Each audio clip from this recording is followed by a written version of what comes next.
about it. Let's focus on finding the solution. We don't want to hear a story about how things are going bad. That does not help you. That's a self-fulfilling prophecy to the downside versus trying to figure out the solution to go to the upside.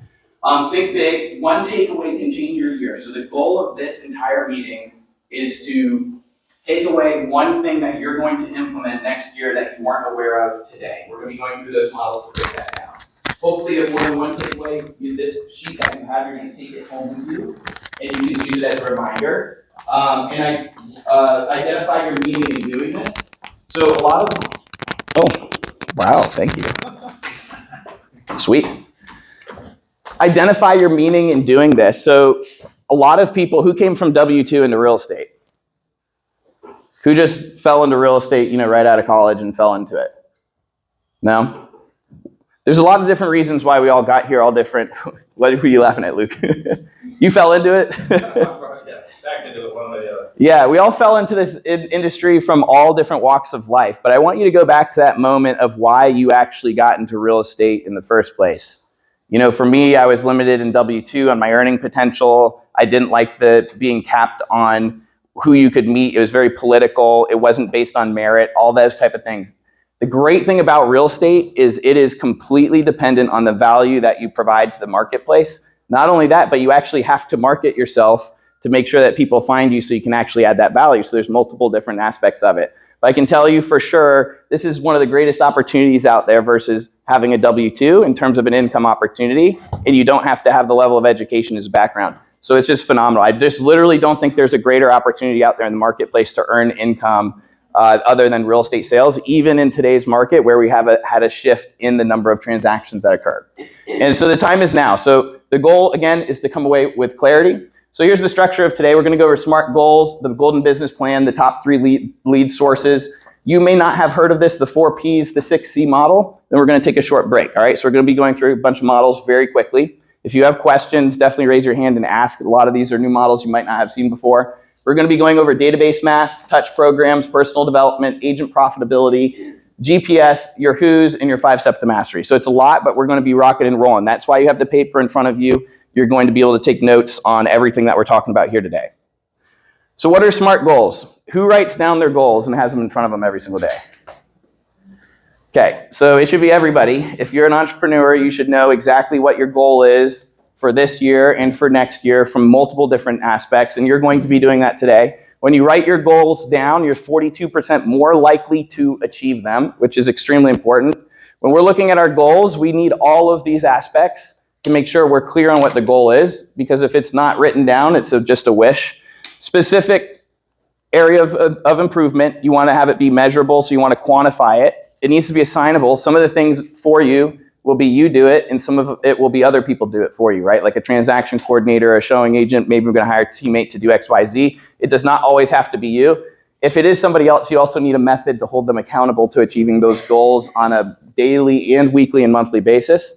Needs to be realistic. So do you actually have the available resources? And if you don't have them, can you get them from somebody else? Are you guys hearing what I'm saying? All right, just want you guys get this wheel spinning. It needs to be time bound. Specify when the results can be achieved. The shorter we make the timeline to achieve the goal and it's in front of us, the more likely it is we're going to have that sense of urgency to get it done.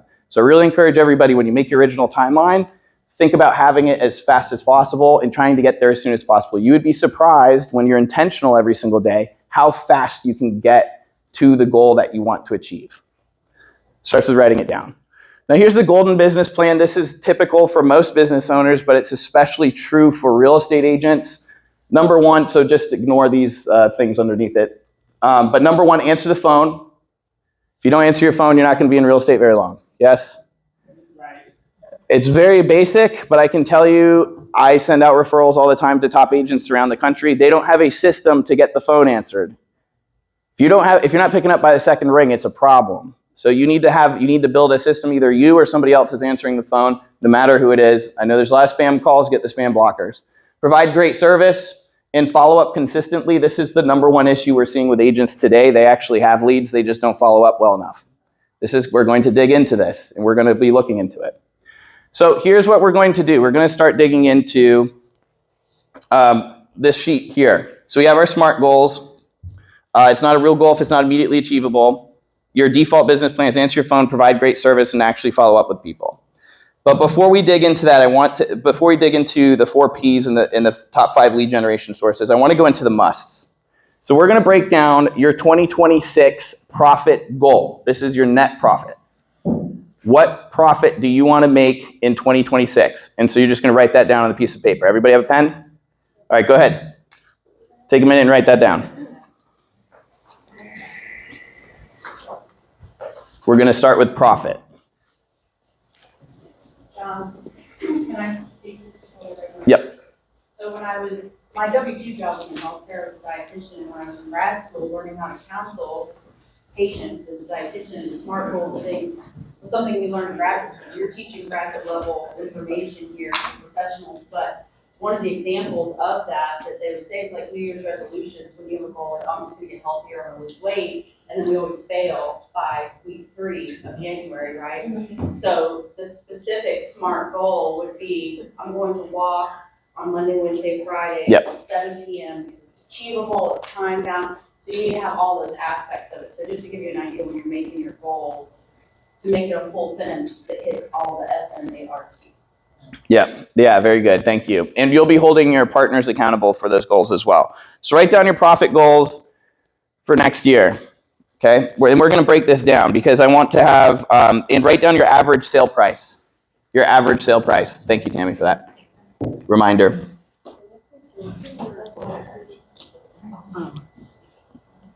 And put down your units goal. Does everybody know their average sales price? It's changing. So in the market, it's about 285. No, it's not. It's 285. I mean, the median. Yeah, I mean, a lot of people are higher, but yes, it's around 385. Sorry, 385. Yeah. Yeah. It was like. But John, on this line, do you want people to write their current average, or do you want them to write their goal average? Their goal average. Yeah, this is for next year's goal. Thanks for the question. Then write your units goal and your volume goal.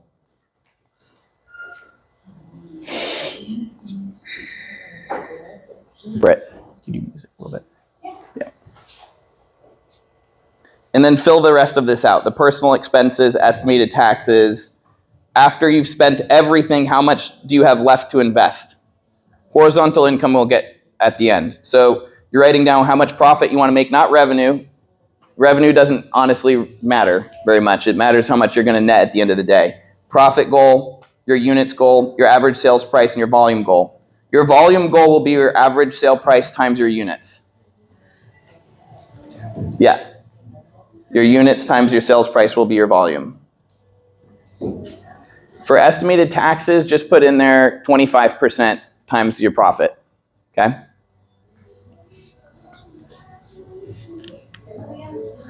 Your tax rate is 25%. Assume a 25% tax rate. And y'all better be S corps. If you don't know what that means, then you need to reach out.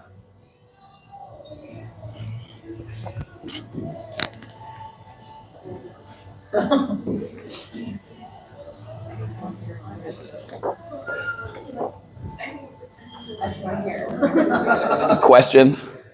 Okay. Got it. Yes. So your average sales price and the minimum from how much you want, but then the commission, like 3%. Yes, that would equal your revenue. So all we want to do right now is hit the volume goal. Yeah. I understand what you're saying. Yeah. So you would do your average sale price of that times 10. So you would be at $3 million in sales. Volume goals, right? Yep.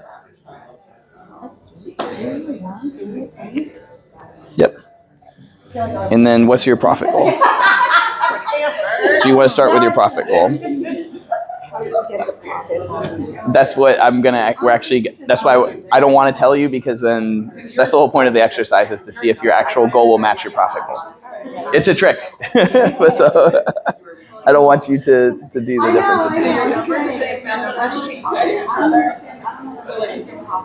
So let's just say your profit goal.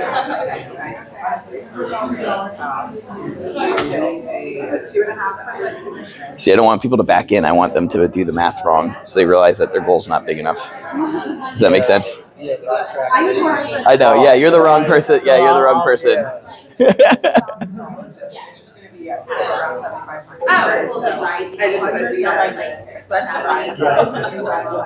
All right. Getting closer? Okay.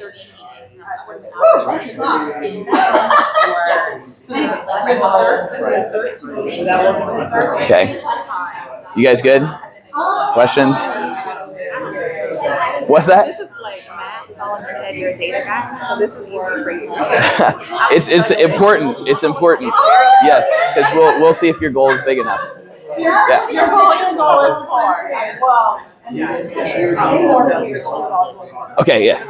All right. If you're on the horizontal income point, there's vertical income, which is income that comes from work. You're spending time to make money. All right. So that's vertical income. Horizontal income is revenue that you have coming in from passive investments. Rentals are usually not passive investments. As you know, if you have rentals, it's not truly passive. It would be like a dividend stock or S&P 500 or things like that that would grow your wealth and your income.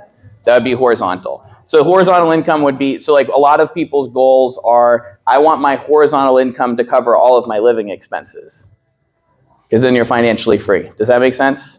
All the income you have from your investments are covering all of your living expenses. That's the dream, because then you're really, loose of those shackles.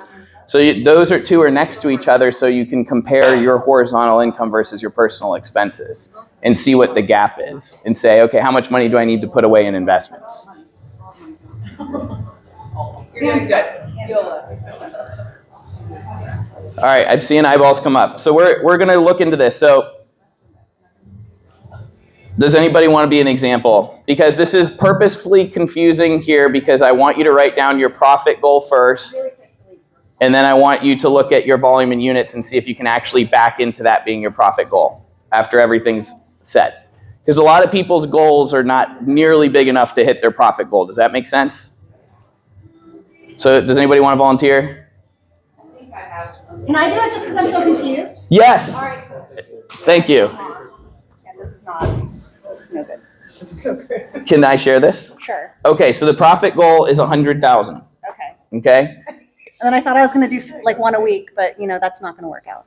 So if you did $4 million in volume, and let's say you have a 3% commission, that's $120,000, right? Sure. Okay, sure. Sure. And then you have business expenses, yes? Yes. What percentage of your income is usually goes to business Mine, expenses? personally, 150%. You spent like I spend a shit ton of money. on your business? Yeah, I have the microphone. You see all these things?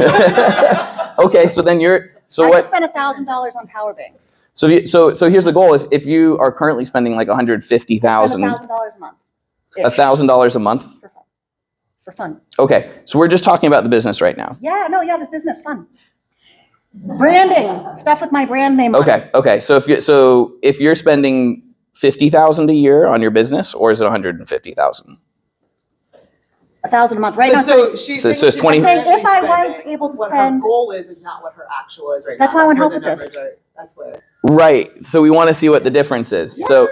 So if your profit goal is 100,000 and you're going to sell 4 million, then you would be at 120,000 for if I revenue. needed to support my family, John, this is what I would have to do.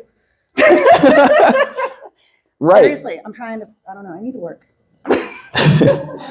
So let's go over the math, because I think everybody wants to go over the math. So if you make $120,000 in revenue, Well, I let's think I would say. have to make 140,000 to get. Now, 100,000 that's exactly the purpose of this exercise and why it's confusing. I know. Because That's why you're here. Yes, that's why we're here. If you do $4 million and you make $120,000 in revenue, but your expenses, let's just say, are $40,000, then your profit would actually be $80,000, and then after that $80,000, you're going to pay probably another $20,000 in taxes, so you're actually at $60,000. Yeah. Are you guys following? Yeah. So is her goal actually $100,000, or is it something different? It's like 200,000. Yes. So if you did $200,000, you would have to sell 26 properties. That's the whole reason why this is confusing, by the way. It's like intentionally confusing, because I want you to understand that most of the time we're setting goals that are way too low because we have all of these other business expenses and we have these taxes that we have to pay, right? Would you include the taxes in your personal expense though? So those would be, estimated taxes on the business side and personal expenses, they would be separate. You would want to keep those separate. but it does give you an idea of like what your profit would be after tax. So did anybody have a goal that was too low? Yeah. For their profit? Who, for the profit amount that they want? Anybody too high? Anybody just right? You just backed into the math? Who backed into the math to make it work what you actually wanted? Most people don't back into the math. So if you back into the math, good for you. That's the way. Okay, you guys beat the program. Who else was under? Thanks for sharing. Tammy, did you want to share? Oh, well.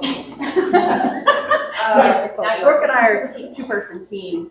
Okay. And so we split all our expenses and all our profit and everything. So, we had 2 years running where we did 25 million, and then this year we're going to hit way lower than that. So we'd love to get back to just where we left off after a rough year, but we decided to bump it up from 25 to 30 million at 400,000 a piece. We live in an area where the average price point is 500,000 in Fleming Island, but so that's 15 million a piece volume and 75 units goal for both of us. And after the 30% taxes, that leaves us like a little over 200,000 net. And then by the time we pay taxes and then pay my personal expenses, that still leaves 120,000 a year Left over. Debt or invest. Got it. That would be the goal. Okay, so $15 million each. Okay. What would have to change in your business today to get to that number to make it different? We would have to A lot. put a lot more effort. What does that mean for activity? What does a lot mean? Just being more disciplined on daily tasks, I think. Mm-hmm. Well, that, and I think we're in a, we both have, everybody has the children and stuff, but we also take care of our disabled mom, and that takes a chunk of our time. So depending, it kind of goes up and down, depending on how our personal lives are, but we're hoping for a good year. Is it achievable? I think so. That's 6 units a month, so 3 closings a piece. If we can't do 3 closings a piece in a good market, Right. Okay. Thank you. Anybody else have any comments? You can do it. You can do it. You already done it, that's right. Yeah. You already done it. I love going for the big goal, and I think, knowing you both, I know you can do more than what that goal is on that piece of paper, because you have the hustle and the grind. And the key is, and we're going to be going over it, what are the gaps that are preventing us from hitting that big goal? What would it look like in your life if that profit number you wrote down doubled from what it is today? What would that mean for your life? Because a lot of us have other people relying on us, right? Is it possible to just do double? And what's the difference between selling 1 house and selling 2? What's the difference between selling 2 or 4? 4 to 8. Who do you have to become to make that change and grow your business? It's possible. We went from 64 units or 74 units to 143 in 1 year. Yes. What did we have to do? Systems. People. Processes, people. Team building. Question all of our habits. Question our time. We use these models to break it down. So it is absolutely possible to be able to achieve that. So let's go into the 4 Ps. Who's heard of the 4 Ps? This is going into how do we do it, right? If you want to double your goal that you have written down, how do you actually do that? The 4 Ps are your price point. I want you to set your floor. Now this is a little bit different. Your floor is basically the lowest price point customer you are willing to take on in your business. Not saying that you're just going to drop every single customer that's under that price point. That's not what I'm saying. But I want you to have a floor of the person you're going to individually work with in your business. Who has a standard for their business on the minimum price point they're going to take on? Brett, what's your minimum? 300, but even that's case by case. 300? How Yeah. did you come up with that, Brett? Well, 300,000? it's based, I have a dollar per hour that I look at everything that I do. So that number 1, and then also just the zip codes that I live in, work in every day. That's honestly like, you don't find homes that low price. Yeah. Go ahead. Do you want to tell the story of how we determined that this was a key factor in our business? Yeah, I think that's good. So you do want to have a minimum dollar per hour that you're willing to work, obviously. I think that every entrepreneur should have that. The reason why we had to come up with a minimum floor is because I sold 74 homes in 1 year, and I reviewed the lowest 10, and they took up 50% plus of my time. And I did not realize that during the year. Not only that, but they were stressful. And I preferred luxury. So the next year I actually targeted the luxury listings and got a lot of them and sold a lot of them instead of focusing on the low price point. My profit margin exploded. The amount of income I made exploded. But I didn't let go of the under 300,000. So the 300,000 was my floor. But that was back in 2018. Now it would be like 400. So Average price point in 2018, 2018 was like 275. what I did was I found other agents in the office who specialized in areas around town, and I handed them referrals as a tryout for my team. And I let them handle it. And I got them obviously qualified with my lender. I had them use my title company if they could, my insurance people, all the people, so I would still get value to my network. But I wasn't willing to take on those customers because it was impacting my business. I would always still check to make sure that the customer is well taken care of.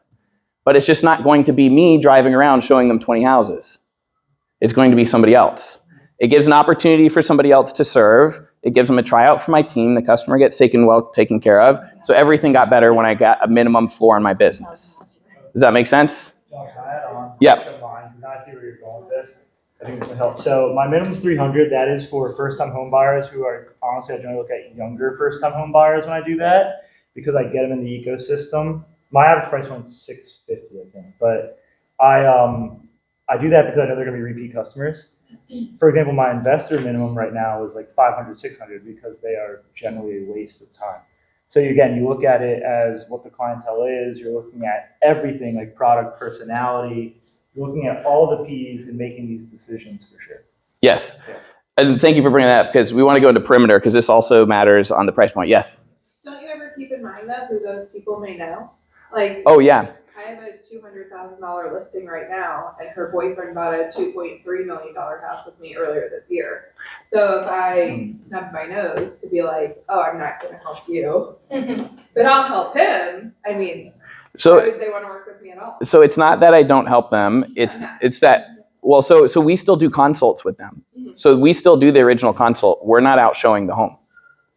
Yeah, go ahead, Britt. You had something? No. Oh, so. Well, it's like Brett just said, there's still some judgment calls that say, okay, are they which bucket are they going in? Are they first time where we're doing a consult, like John says, and we're getting to understand the bigger goals here, like, oh, wait, this is just one condo in your portfolio that you have a bigger mission to do XYZ business. Okay, versus a first-time home buyer that's like, I'm this loan type, I'm using the bond program, I don't know what I'm doing, I'm emotionally all over the place, I may or may not buy a home, and we figure that all out through the consult, and then you make a decision on, can I even help this person? Or is this person better suited for like my showing assistant to help or my teammate to help? And we're gonna just be a little on guard here about whether this is worth our time in our business or if we refer it out. So I think that, to your point, this isn't like totally black and white. It's very much like sometimes still a judgment call because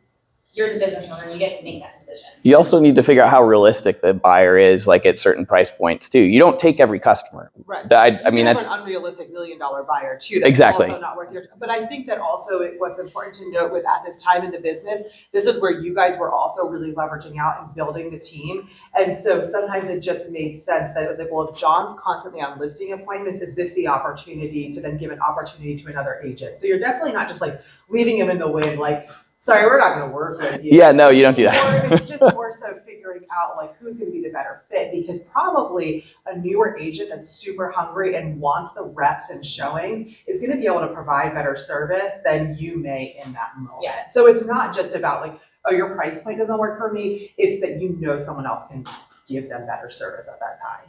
Mm-hmm. Yeah, and that goes along with what I was gonna say is when we say no to certain opportunities, are we saying yes to something else that's in the grand scheme a better use of our time? But then by us saying no, are we able, we used to say this in our heads, if I say no, because I was a control freak and I would hold on to my people of like my buyers and I was like, I'm not gonna leverage it out. But I knew that I was like, if I say no, am I giving an opportunity to someone else that wants to grow their business that will then serve them better, like Michelle just said. So By saying no, what are we saying yes to?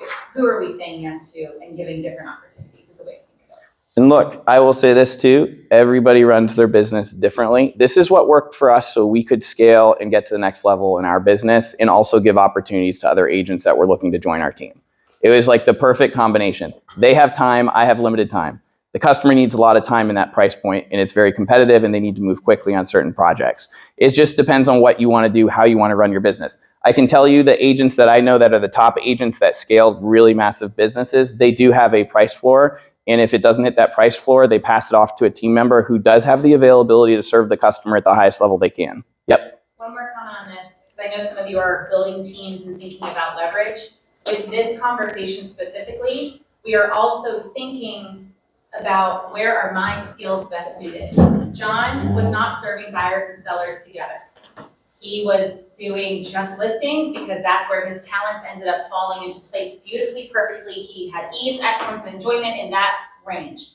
And vice versa for me and buyers. But eventually, the more you grow and you are looking at your opportunity costs, are my talents best suited here? Well, I think also every agent has a natural ceiling of achievement that they can hit before they have to bring in somebody else. And then when you evaluate your roster of customers versus the talent that you're bringing in, you have to decide which customers to assign to the new agents because you just run out of time. For the most agents, it's around $12 to $15 million in today's market where you just run out of time. So do you just cap, or do you bring somebody else in, and then how do you assign the agents? Now that's an individual question for each rainmaker, basically. For us, we decided that we're going to have a floor and move it on to somebody else. I think the floor is also important because it was causing the most stress. Those lower price point ones were causing us stress. So how do I move away from that? I'm not doing the showings. I'm doing the consult and a check-in before closing to make sure they're satisfied. I'm checking with the lender to make sure everything's going good. But my involvement on the ground of doing the day-to-day with the showings was going to be transferred to somebody else. Yeah, Hank. About 80 to 85% of the team profit and loss statements that I've ever looked at, they're actually losing money on their buyer's agents. Don't get lost in that. The price point is important because the GCI that the buyer's agent brings into the team is based on that price point. But then if you guys are spending insane money on those buyer's agents in terms of people, software systems, and tools, there's a very high probability that you're losing money on that buyer's agent. It's usually one of the first questions I ask someone at the table is, how much money did Beverly make for the team last year, the buyer's agent? And what do you think the answer that I get from that rainmaker back is? I don't know. I don't know. That's not a good business strategy, folks. It's just not. So inevitably, They like them. well, and Beverly's driving a big fat convertible C-Class out in the parking lot. Guess who paid for that? Okay, the rainmaker did. Well, the rainmaker's driving a Camry. Not that there's anything wrong with a Camry. But if that's something that you want to focus on, making sure that your buyer's agent is actually profitable for the team, let's have a chat. Yeah. So going deeper into this I wouldn't just qualify on price point. I also qualified on perimeter, which is your zip codes that you service. So if somebody was on the other side of town, I wouldn't be taking that customer. I wanted everybody within 15. It's the only way to double, right? So it's like if you want to double, I'm just giving you strategies. You choose for yourself, right? You can pick your price point. You can pick your perimeter. I was only doing 32246, 24, and 25. I knew the inventory like the back of my hand. I knew all the off-market listings. That area was my specialty. I could, any neighborhood that they needed, I knew basically people who lived in every single neighborhood. I was farming specific neighborhoods. When you get too spread out, you can't really scale. You need, unless you refer out to people around the area. So, I had an agent in Orange Park, I had an agent in Saint Augustine, I had an agent in Fernandina, and I would refer out regardless of price point. But I would probably ask for a bigger referral to higher the price point, to be honest with you. That's what I did. And they had no problem with that because to Hank's point, they were earning a certain commission that they were happy with that matched the dollar per hour of what they were happy with. In perimeter, I can tell you that's going to help you scale because you can serve 2 to 3 times the number of people if you're only driving 15 minutes versus you're driving an hour, yes? Because the lowest dollar per hour thing you can do is get in your car. So if you could do transactions completely virtually, that would be fantastic. And then personality.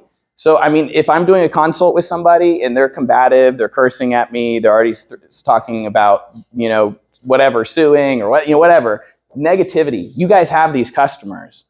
I don't take them. I want the easiest, nicest, happiest people that are going to refer me the next piece of business. And I do take that into consideration at price point. If this is like a really grateful person that I think is going to be fun to work with and it doesn't fit my price point, I might consider doing that. Do you know what I'm saying? And I'm sure I see a lot of people like shaking their heads like, yeah, but if they're going to be really challenging, it's going to be emotional, it's going to be a roller coaster, it's just not the right customer for me. I'm going to refer it out. That's my personality. That's my personal thing. So then you have product, which is condo, single family homes or multifamily, etc. You need to decide, am I going to sell condos? Am I going to sell townhouses? What's my niche? There's, agents who specialize in different types of product. You could also say, I'm going to do waterfront, I'm going to do luxury, I'm going to do this, I'm going to do that. Knowing what type of product you want to sell gives you clarity on what you need to target. Does that make sense? So if you're going after apartments and townhouses and people want to buy those areas, you probably want to go to renters, right? Who are single renters. If you're going for single family homes, you want to go after people who are starting families or have families existing. You need to think about who your ideal customer profile is that you want to serve. And of course, once you start serving those people, you want to, at the next step, get a touch program that focuses on conversations that are relevant to that specific target market. So it's a bunch of, for example, we had a ton of families were our target market, young families in their 20s, 30s, and 40s. And we would throw client appreciation events that would be like Lion King night. That would be like the premiere before the day came out, before Lion King actually came out. And we would make it special because that was our target market. So I will write these down, okay? You can use your own evaluation on each customer, but I want you to have at least a game plan, a floor of who you're planning on serving. So write down your price point, your perimeter, your top 3 zip codes, your product, what are you focused on selling, and the personality. What is the personality or the ideal customer profile of the person that you really want to serve in 2026?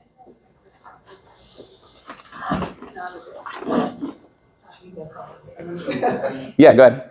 So something that's lost on, something that if you do this, then you are in the top 0.1% of agents in the MLS. What I see on product is you guys want to sell condos. Does everybody know, in the area that you want to sell condos, does everybody know the fall through rate of the condos in those areas? Does everybody know the turnover rate of the condos in those areas? Okay, please go into the MLS, and if you want to sell condos in a specific area or townhomes in a specific area, go find the turnover rate, because the turnover rate is great question. Keep them coming.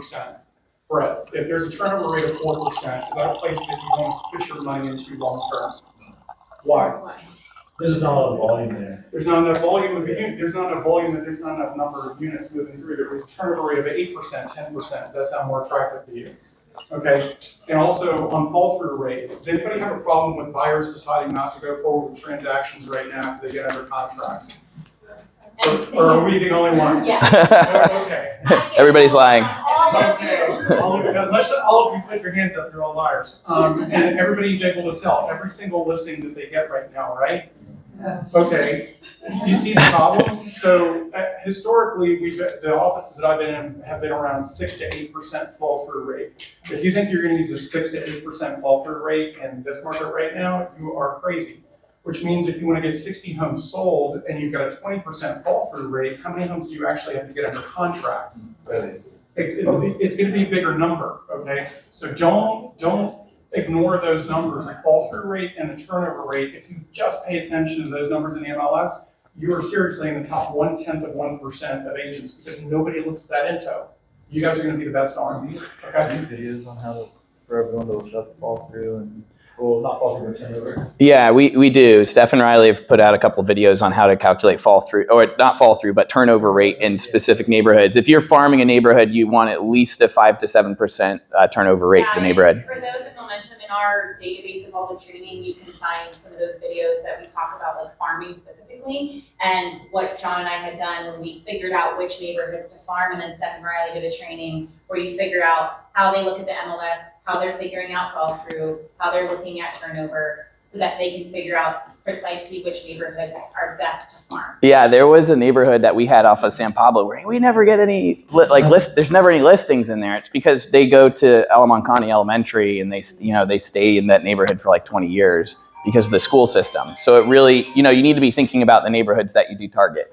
But that goes into, again, so you have a price point, you have your perimeter, you have your product and your personality. Now you have an idea of who your ideal customer profile is, what price point they're buying at, where they're buying is really important, and do you have a system to be able to refer it out, and then the product. So right now, condos and townhomes, really hard to sell. There's a massive amount of supply. There's over 12 months supply in a lot of areas, a lot of communities. Their HOA fees are going up. They're having association fees go up. They're getting special assessments. It's very hard to sell them. The agents who do sell them, it is a niche product, and usually there's a lot of expireds. The majority of expireds are actually in those communities. So you want to decide, like, is that something I'm going to target, knowing that in today's market?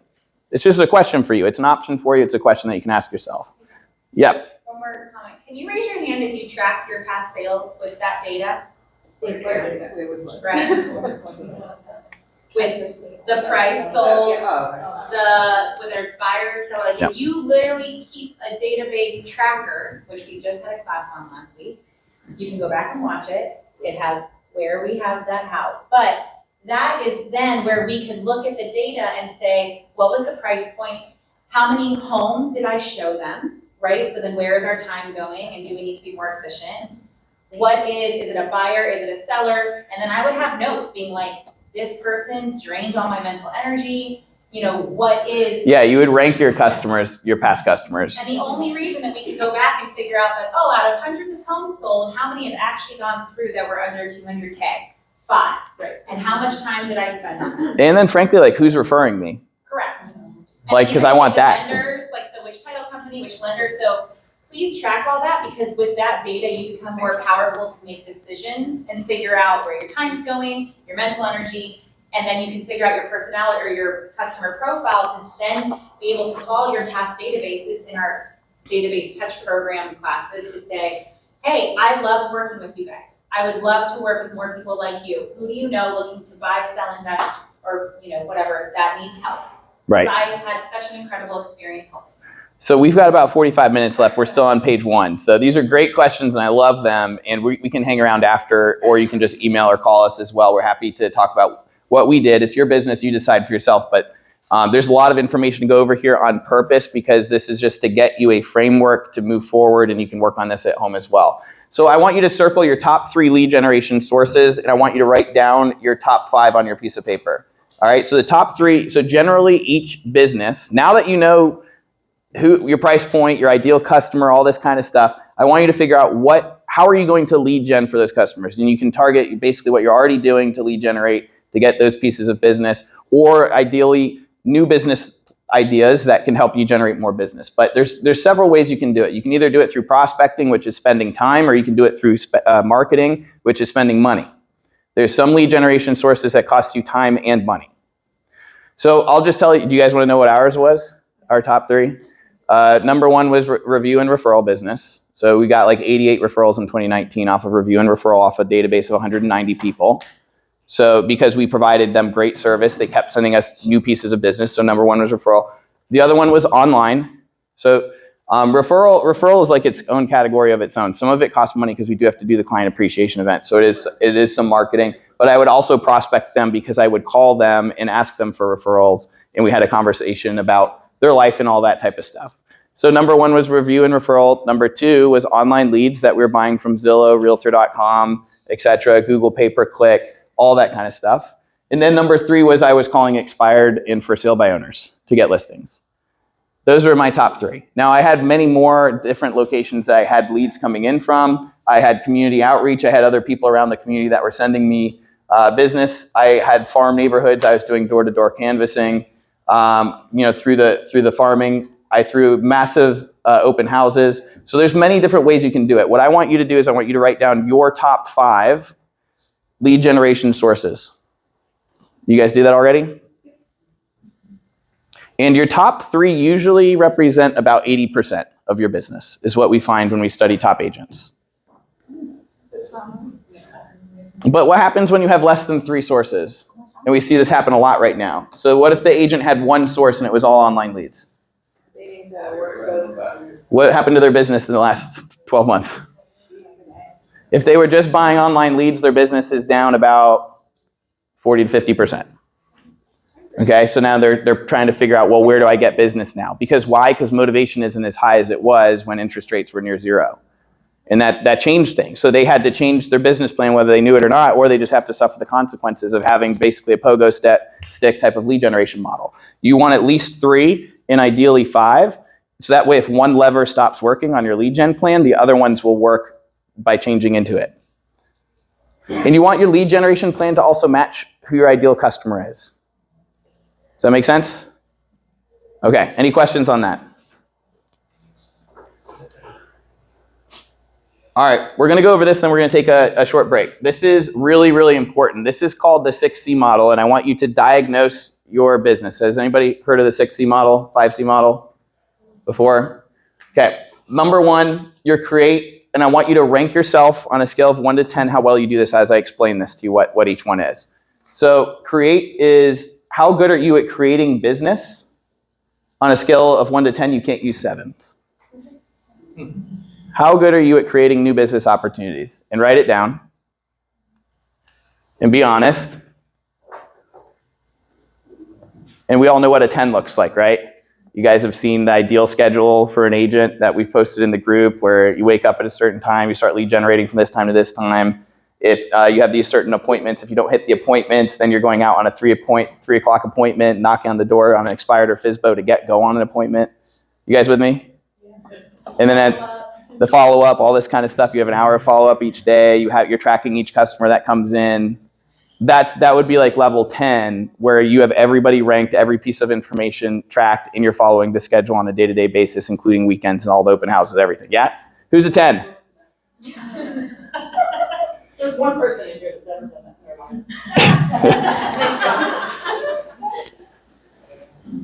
Never mind. Anybody can do it. I know. It's just how you choose to spend your time. And if you're willing to get the leverage to be able to get your time back at the key points where people start breaking down. Curb,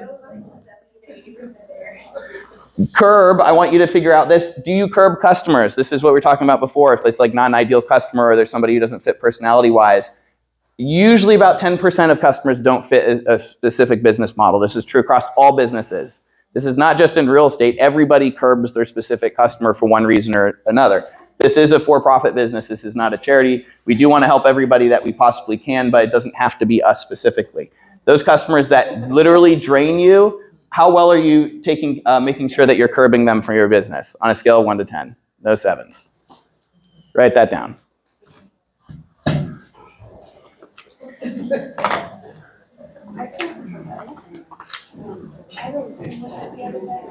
Some of us need to curb a lot. Some of us already curb a lot. All right, capture. This is where a lot of agents tend to struggle. A lot of us are really good salespeople, but we don't want to keep track of the data because it's a different personality type. But I can tell you it's one of the most important things. Do you actually get the contact information from them, their address, their phone number, their email, the names of their kids into like a database or like all the information about them into a database that you can use to contact them again in the future over and over and over again? Do you capture the basic information that you need to actually make it be a lead? Scale of 1 to 10. 10 being perfect, I capture everything. It's all recorded. I have notes on them. I know their birthdays. I know their dogs' names. That stuff. What? No, I'm just laughing like how well we knew our people. We did all of this. That's why we were able to get 88 referrals on a database of 190, because we knew everybody very well. They knew us very well. So we didn't have to go wide and have to keep running on the treadmill every single day. We went deep with everybody who we knew. Culture. Do they go into a touch program based on your conversation and time frame? So, sorry, that should say cultivate. That's not culture. Cultivate. They go into a touch program on your conversation, based on your conversation and time frame.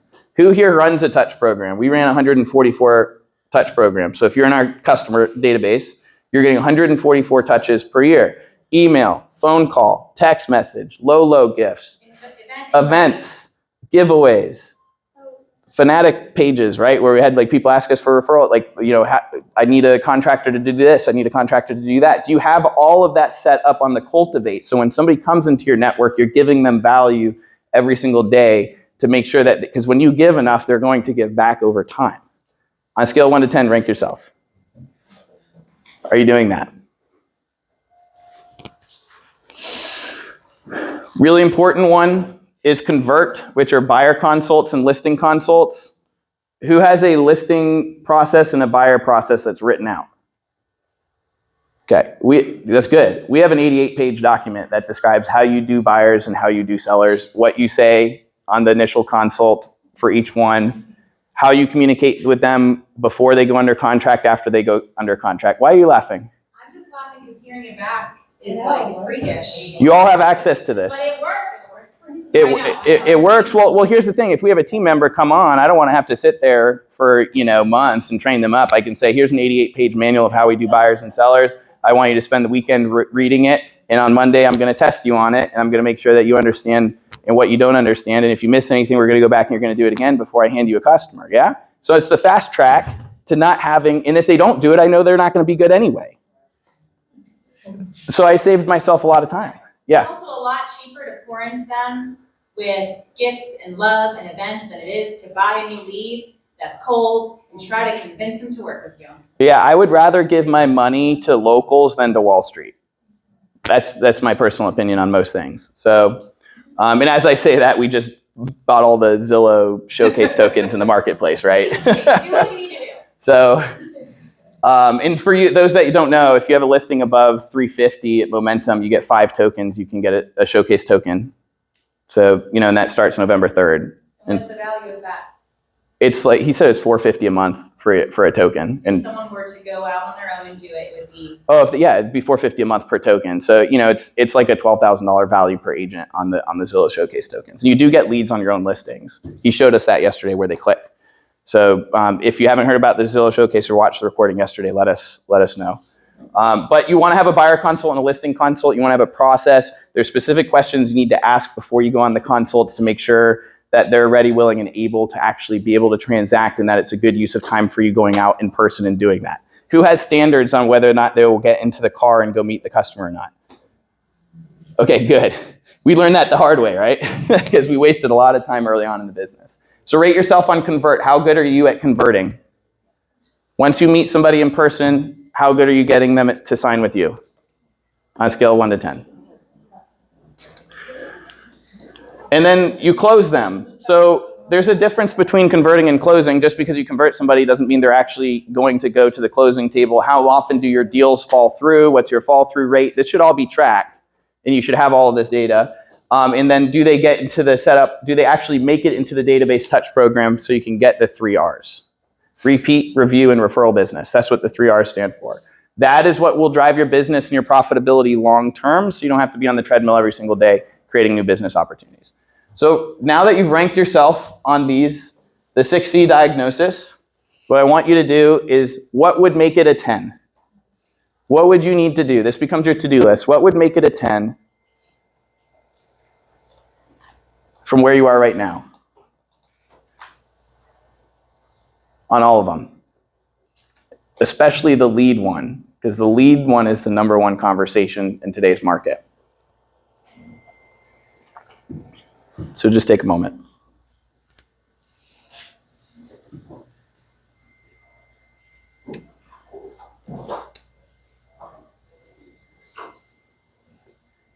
Everybody looks nervous when I'm walking over. They're like, oh, I've got a 3. Which is the point, by the way, of being here.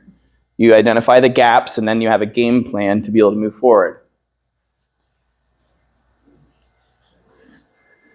So while you guys are writing that, we're going to do a little quick 5-minute break, and then we're going to come back and do the rest of this.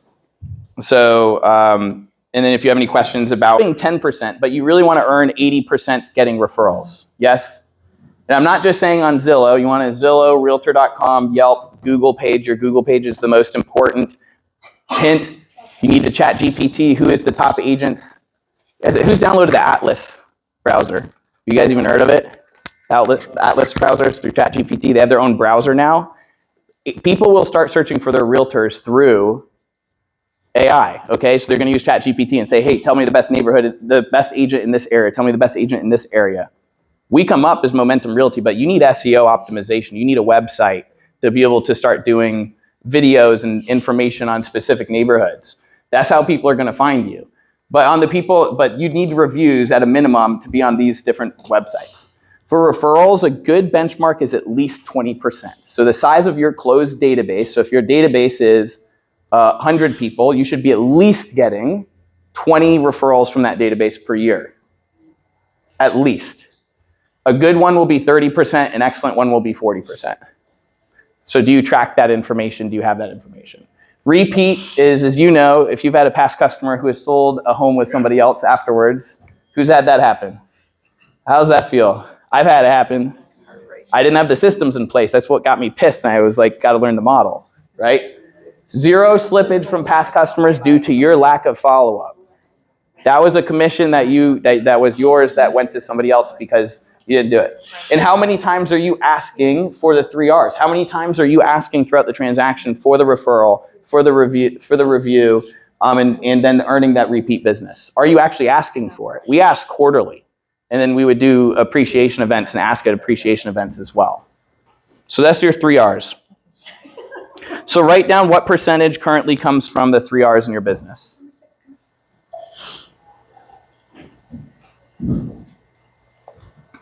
And then figure out what the gap is and why that gap exists.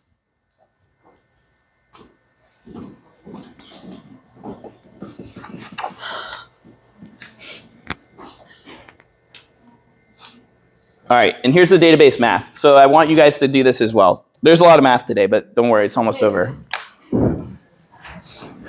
Database math. This is the number of people who know, like, and trust you.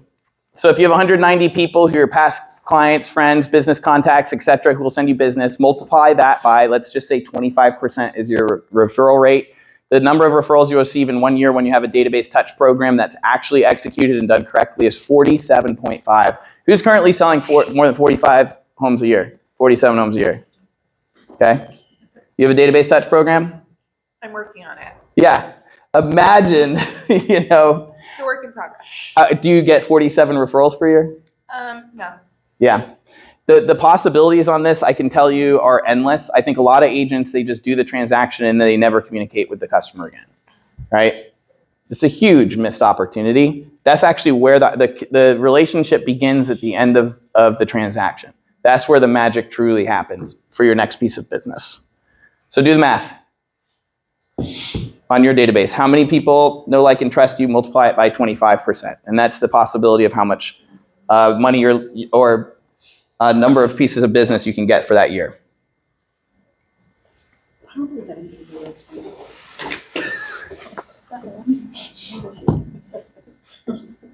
All right. You got Goodwill Hunting up there if anybody appreciates that. I got a number. So here's an example of a database touch program.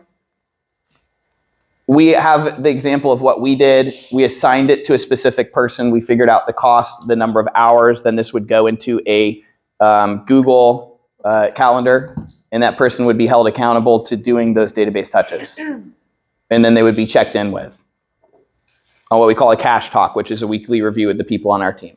So we planned the entire year. We had the touches in there, and everybody was responsible for what they were doing. Make sense?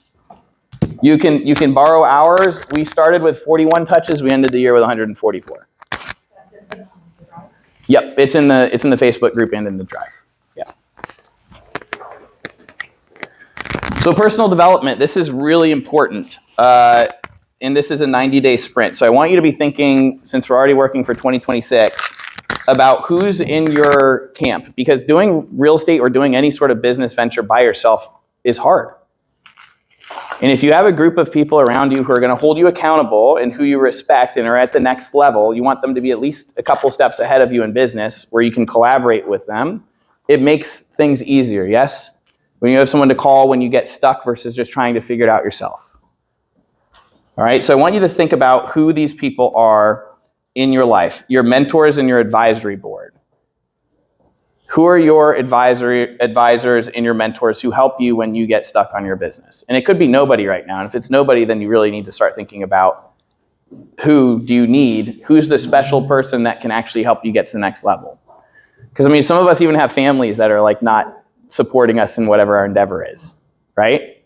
And they challenge us. You want people who are going to challenge you to be better and to prove everybody else wrong.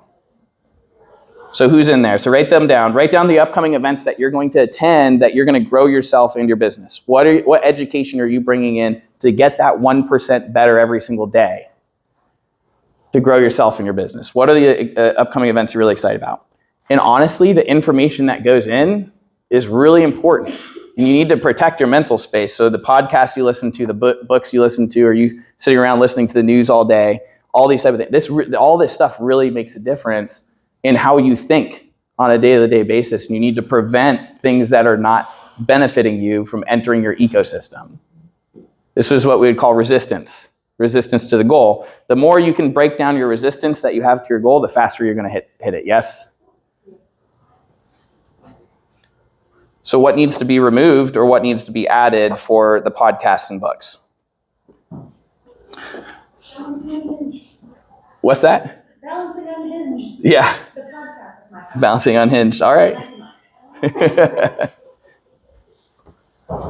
So everybody have it written down? Yoga and sales. I just wrote a book. My book. It's out there. I got it. Okay, sweet. So who has done a GPS or 135? This is a training for businesses. All right. We have these available to you. 135 is goals, priorities, strategies. And 135 means you have one overall goal, which is generally your profit goal, your units goal. Then you have 3 priorities that support that one goal and go up into it. Usually it's lead gen, systems, and leverage for realtors. So I'll just give you the breakdown. Those are the 3 things that most people have. And then 5 strategies to achieve those 3 priorities. That's where you would put your SMART goals or in your strategies underneath your priorities. This isn't something that we're going to do here today, but you're going to use this, and I'm going to share it to our Facebook page, and I want you to fill it out. If you take the extra step to fill out your 135, I'm happy to jump on a call and go over it with you and see if we can find anything that would be able to make your business go faster. If you're willing to put the effort in, we're happy to meet you wherever you're at and go over like a little strategy session for your business. Does that sound fair? So I'll share that after this event. Now for agent profitability, this is the ideal profitability at the different levels of production. Is this important to know ahead of time starting out? Hank's like shaking his head up and down. And Hank might have different information than me. This is what comes from some of the top agents around the country. If you're a solo agent, profit, usually a solo agent can by themselves sell 3 homes per month without any additional support. That's it, 36 units a year. And their profit margin is often around 70%. Does that sound good? Who wants that? It's great to be a solo agent at 70%. It's even better when you're solo plus a transaction coordinator. Usually with just a transaction coordinator, not have to stay in your email and your inbox and have to send out all those emails, you can get back a good chunk of your time, and it just decreases your profit by a little bit, but it increases your units by a lot. That's why transaction coordinators are so important. We have a lot inside of Momentum. If you're not using one, we highly recommend you use one if you fully understand the transaction coordination process yourself, because you can't hold other people accountable to things that you don't understand yourself. It's very difficult. So we do encourage agents to at least have a basic understanding of how to ensure they have a good transaction coordinator. The next step is solo plus transaction coordinator plus showing assistant.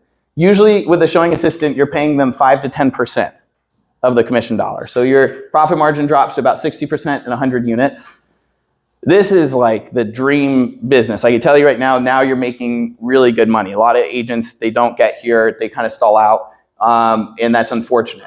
Now, if you're going to take it to the next level, you actually bring the showing agent in who performed into a buyer agent, and then they have their own showing assistant. How cool is that? Now you basically have a training program to find out who the next person is. This is where things get really magical. You start growing at 50% per year at 150 plus units. Your profit margin is 55%. A lot of people don't do it this way, and their margins are much lower because they overpay people for what they're doing, or they're not very specific on their training or how their compensation model is going to work long term, and their profit margins drop.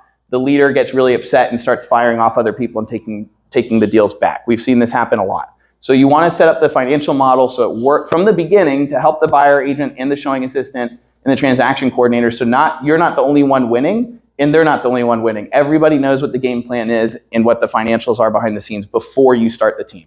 I've made this mistake personally. Yeah, and with these structures that you're looking at, it doesn't mean that those roles can't evolve into the next role. So transaction coordinator, do they prove that they're talent before we make them maybe an operations manager? Showing agents, Do they prove that they are talent before they graduate into buyer agent? A lot of people will skip steps and go to some of these higher cost roles before they start out that person on a trial basis. They get married to the person before we start dating and do the engagement.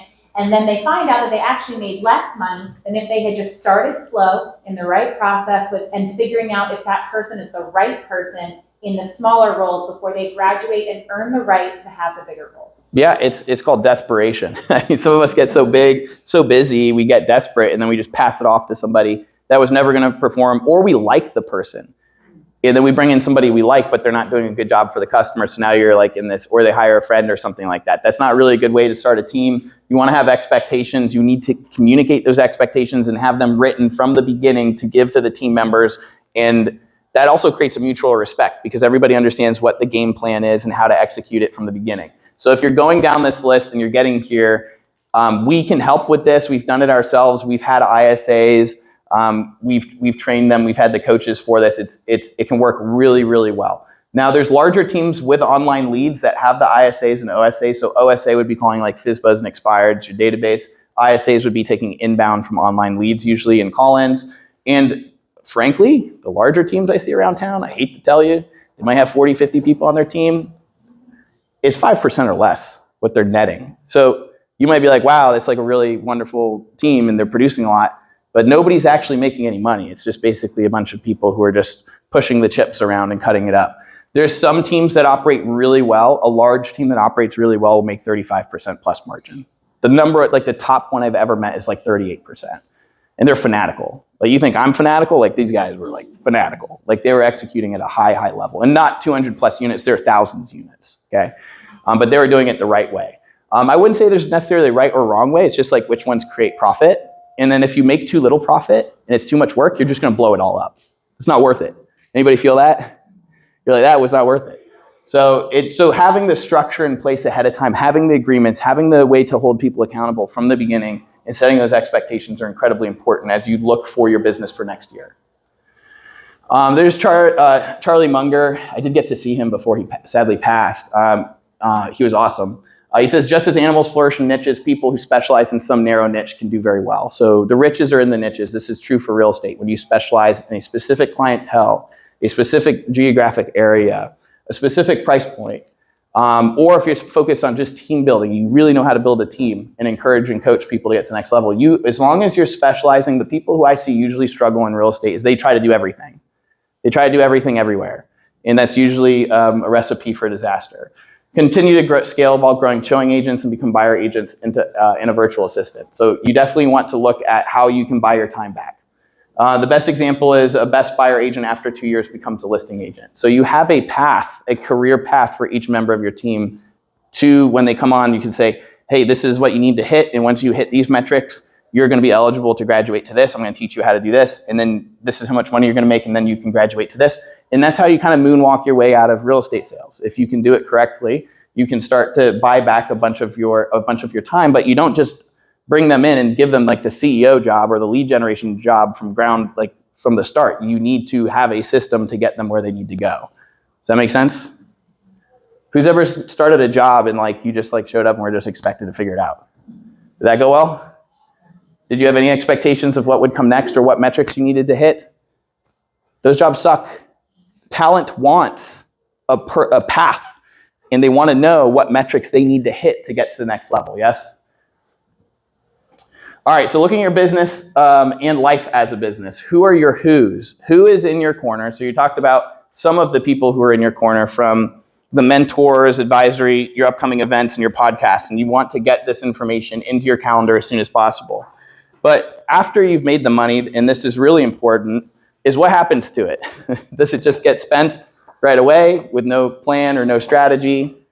Do you have a long-term plan, a long-term vision for your life of where you want to be and what you want to achieve and what you want to do with it? This is where we start to think a little bit longer on who do we need in each bucket of our life. And I can tell you, not everybody's good at every single bucket of life. You're looking for people that you respect in that specific bucket and want to learn from. And I have somebody on every single line of these that is an absolute expert that helps me whenever I have a problem. I can call them and they can help me out with whatever one of these issues are, and they're an absolute expert. And it's either it's a paid relationship or a relationship where I have some sort of, I give back to them in some way, they give back to me. But it makes a huge difference.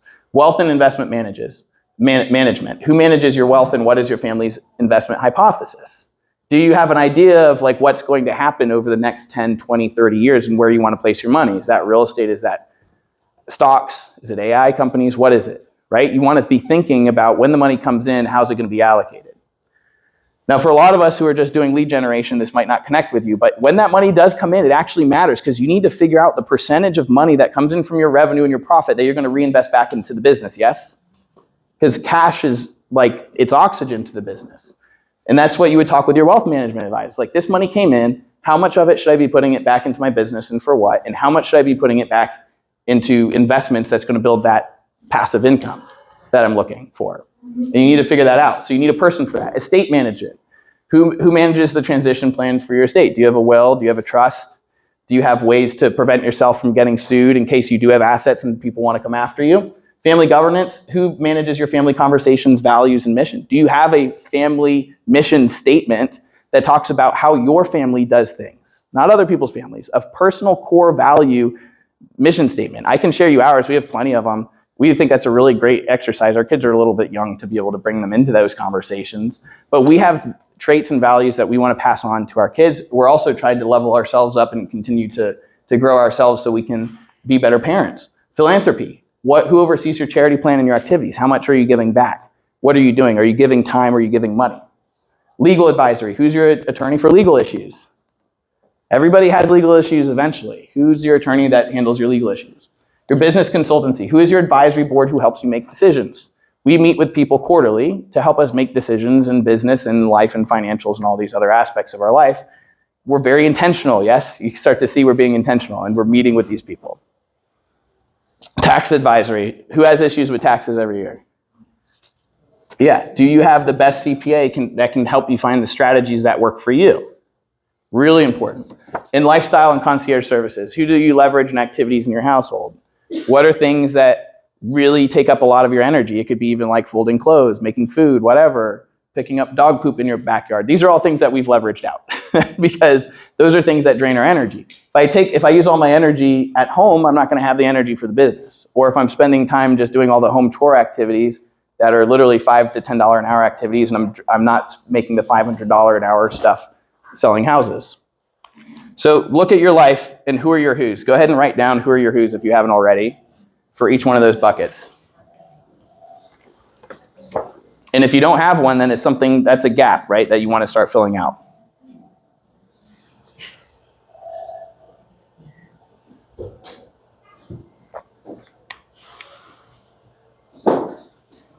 And it might be you for now on some of these.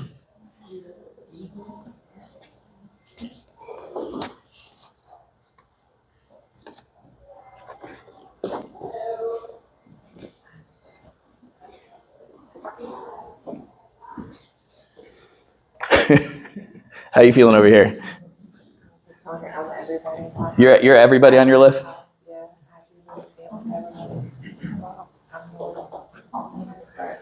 And if you're the one who does all of this, that's an indication that you want to bring in some help. Because all of this stuff takes a massive amount of mental energy and time. And a lot of these are just you could even just ask people for help. It's like, are you even asking? Because a lot of people will help and it won't cost you anything. I mean, they'd honestly, some people will be honored to help in some of these issues. So here's the 5 steps to mastery. It's like one of my favorite models because it's so simple, especially for real estate agents. Your foundation is what you have is your skills and activities. Usually agents that are under 10 units, they need to have the conversation about, is your skill level high enough to convert? And are you doing the day-to-day activities to drive business? I can tell you these are relevant to everybody regardless of their size. Even if it's a 100+ unit producing agent, they have the same exact issues. It just looks a little bit differently. Concentration, so that's the first conversation. Skills and activities. Are you mastering that? And you can rank yourself on this as well. But concentration is your systems and models, which is like how you're communicating. What's your profit margin on all this stuff? You're getting a little bit further on in the business. It's usually about 10 to 20 sales per year. is concentration. The majority of agents that we see fail is in this momentum category, which is not the reason why we named Momentum. We stole it off a trucking company. It's like Momentum Movers. But, you know, I was aware of this model, and it was one of the reasons we decided. It was originally we were going to call it, what, Rainmaker Realty? We were never going to call it that. We would have got, all my ideas get shot down by Michelle. So, Prototype that went in the trash. by the way, Michelle is one of my who's. Hank is one of my who's. Brittany's like, I need the advisory board because I have a lot of ideas and most of them are bad. And I have people around me that help me figure out that they're bad and I need to sit down even if I'm passionate about it. So, thank God. I'd be in jail probably. All right. 90% of agents fail here and don't break through. So they live this life of the roller coaster, right? They do 1 sales, 3 sale, 1 sale, 3, you know, that type of life. And it's draining when you go through that type of ups and downs in the business. And then they'll come in, oh, I had like a month, I closed 5 and then I went to 1. They never break through the momentum phase because they fail to take responsibility for leveraging out key tasks and holding people accountable. Basically, they're holding themselves back. And it's usually a personal growth journey of trying to figure out, well, I'm the only one who can do this. It's like a control. Like the problem is the control aspect is what got you successful in the first place. And then to get to the next level, you have to give up the control and then pass the buck to other people and hold them accountable. And you're going to fail miserably. And then you're going to learn. And then you're actually going to find somebody based on your new tools and resources and systems, and you're going to have a written documentation of how they're going to do things, and you're going to break through and actually be able to identify talent that can grow your business to the next level. And I can tell you, the agents that get to that stabilization, these are the people you see having a blast, they're making money, they're doing business with other people who are having fun, and real estate it's not just work anymore. It's like they're building something that's exciting, and they have a bright future ahead of them.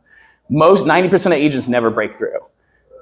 So it's like if I was a $12 million agent selling 66 homes a year, which I was, and I was just like, oh, that's all I'm going to do. That's all I'm going to do. I'm just going to work, sell 66. I'm never going to hire a showing agent. I'm never going to do a buyer agent. I'm never going to hire a transaction coordinator, blah, blah, blah. We never would have gone anywhere. Like it would have just stagnated out, and it wouldn't have had the impact that it had, because you have to basically shed your skin and shed your ego in order to get to the next level. And it's painful. It's a painful process because it requires you to reflect and look in the mirror and see what you're missing and what you need. But I can tell you on the other side of that is amazing. So this is a really good model because you can identify where you're in at it. When you get to the mastery side of it, so this is leverage, and then stabilization is holding talent accountable. When you get to the mastery level, that's when you're teaching other talented people on how to do this, how to go through this process, and how to be a really great real estate agent. And this is a great spot to be at because this is like giving back, but it also builds your own business at the same time. And this is the most leveraged position, is teaching. So you can identify, where are you in this model? Are you at the foundation where you need to figure out how to increase your skill in your business activities? Are you at a place where you need to improve your systems and models? Are you in the momentum phase where it's like everything's breaking apart and you need to bring in talent? Are you at the part where you've hired talent and you need to make sure that we're holding them accountable to the goals that they are set for themselves and for your business? Or are you at the part where you're at mastery, where you're now teaching talent? Each one of these phases has different issues, and identifying where you are in each one is really critical. Most agents, I would say, are still in this specific market because the fish are no longer jumping in your boat. And even top producers need to go back here because they became lazy because the market changed and they didn't change their habits back to the change of the market. Yes, they're no longer lead generating at the intensity level that the market demands for you to be successful. There's other agents that have never done touch programs, and now they're implementing them, and they're like, oh, I wish I had this in place 5 years ago because I would have 100 referrals coming into me. Well, there's never too late to start. You need to start now. That's what this class is about.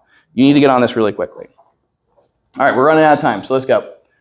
You are the only person who can execute your plan, so now you have a written plan. That's part of the process. The gaps on the page in front of you are your to-do list, and the only thing that matters from today is that you are actually going to take massive action. So who has something on their list that they're going to take action right now that they become aware of it when they get home? Who doesn't? Does everybody? I mean, after going through the diagnosis of your own business and evaluating yourself, you should have at least one thing that you wrote down that you're going to move forward. And I can tell you, no one is coming to save you. Like, this is on you. There's no one who's going to bail you out of your situation. You need to take accountability for where you're at, and you need to figure out how you're going to move to the next level. So you are the CEO. This is what it's of your own business. So here's what I want to do. I want you to write down what your 2026 year of the word is after doing this exercise. What's the thing that is going to bring you back to this exercise to figure out how you're going to get to the next level in your business? What's the one word?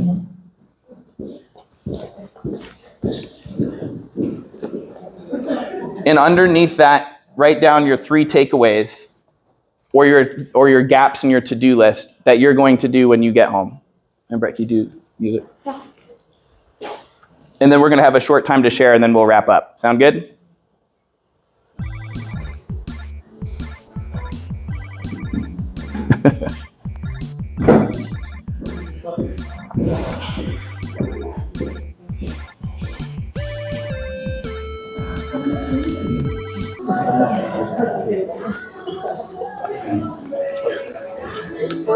Forever.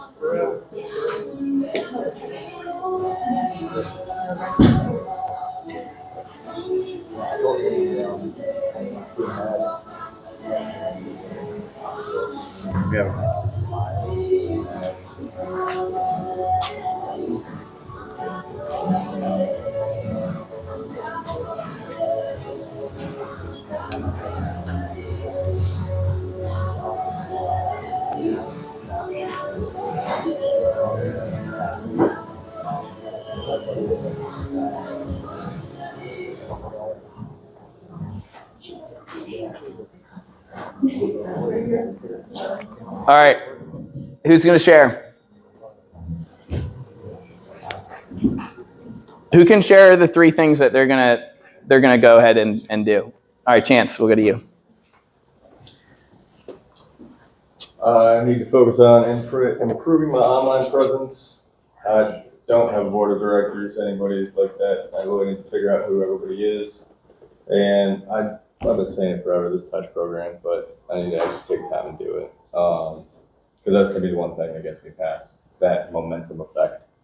This has been my best year.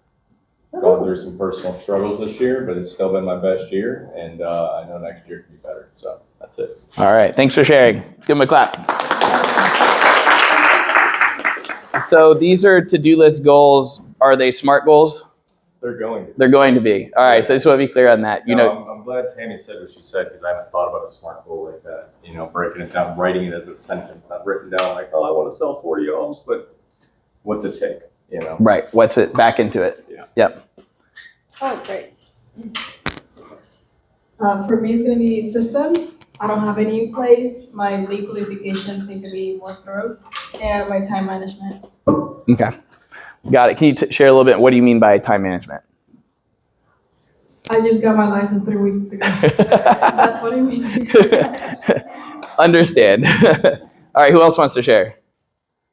Over here. One more. Come on, guys. Okay. For me, systems and touch points, I need to automate more. I'm not utilizing my database as best as I can. I need motivation. I'm a new mom, and I've kind of been lacking in that, just trying to get back into a schedule and routines, and then follow up, like coming up with a better system to follow up, not just having kind of random. Yeah. Awesome. What about you, Sarah? Oh. Yeah. I need to work on my systems as well as my social media and YouTube. I need to work on saying no, and then more touches intentionally. Yeah. Awesome. Anybody else relate to what they said? Sound pretty familiar? So does everybody know what to do? Does everybody know how to do it? No? So if you don't know how to do it and you know what to do, what's your plan when you don't know how to do something? Do you know who to ask? Okay. So as long as you know who to ask, then it's like ask that person right away. Obviously our whole leadership team is here to support you. We have tons of resources. And we want to make sure that you have everything you need to be able to get to that next level as soon as possible. So yeah, Britt, go ahead. I was gonna say with the how, so our trainings throughout the year, a lot of them come from because you guys reach out to us and we figure out what is going on in your businesses currently. So please don't stay silent, post in the tribe page, ask questions, make sure that you're reaching out to us if you're in your stuck phase, because that's when we figure out, oh man, I've had 3 calls on this topic this week. Let's get the master people involved, have a mastermind and do some training. So while we do have set things throughout the year, a lot of it evolves that we can be like on the ground, quick to act because you come to us. So don't stay silent. Yeah, and also with that, a lot of what we're hearing is about the touch programs, and when I'm having conversations, it's about the touch programs. We've got 2 really simple tools at Momentum that you can have set up by the end of the day. Lolo is so easy to use. Just go in and update it. It's on my list of things to do that I'm like, oh gosh, I have new customers I haven't added into Lolo, but that's where your customers are going to get a gift from you if you want to go somewhere local each month. And then the touch program. I mean, we had someone at our last meetup that said they wanted to do that, and we were like, oh, I need a month to get it together. We're like, maybe you don't. You already have a list of your customers. Export it into your CRM and send it to Monday. Yeah. And they had it set up in like 2 days. Yes. So, because I know that's on a lot of people's lists. We can, and if you need more information on that, just reach out to us. We'll get you set up on this. A lot of what we hear is like stories you guys tell yourself of how long it's gonna take or that you don't know where it is. Just come to us and we will show you the video that is recorded to watch, where to find the system. There's a lot in that platform that you're like, I'm gonna run away because it just feels like a lot. But I swear that it's like Michelle said, it's probably where you're telling yourselves it's gonna take a month. It might be like, we can hold you accountable to get it done at the end of the day and we'll show you how. Yeah, Hank, go ahead. One thing, if between now and the year, we have one more master class, and it could be either on using AI for lead generation, or we go over agent financials and tax strategies. Which one would you want it to be? Show of hands. AI for lead generation? Agent financials and tax strategies. We'll do both. So it could be one way or the other. Two. All right. Thanks. Great question. So guys, before you leave, well, we're going to do a photo real quick, but before you leave, we have Anna Kruger. She's doing coaching on specific topics every 2 weeks, which is great. We have huddles coming up. That agent financials and tax combo will probably change to a AI lead generation class. I don't know. What's that?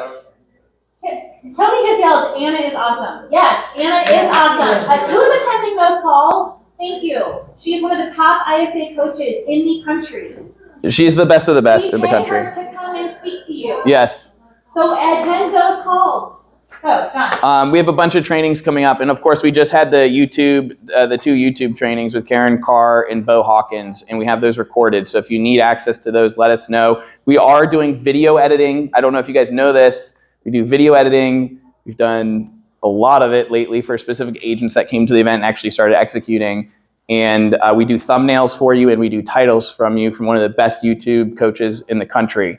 And we do it at literally 1/3 of the cost. Just like everything, we're trying to offer Zillow Showcase at literally 1/20th of the cost. We're offering, video editing and thumbnails and all this stuff. We're trying to make it so easy for you to plug and play, to execute, to not have an excuse of like, oh, all I need to do is just do the video.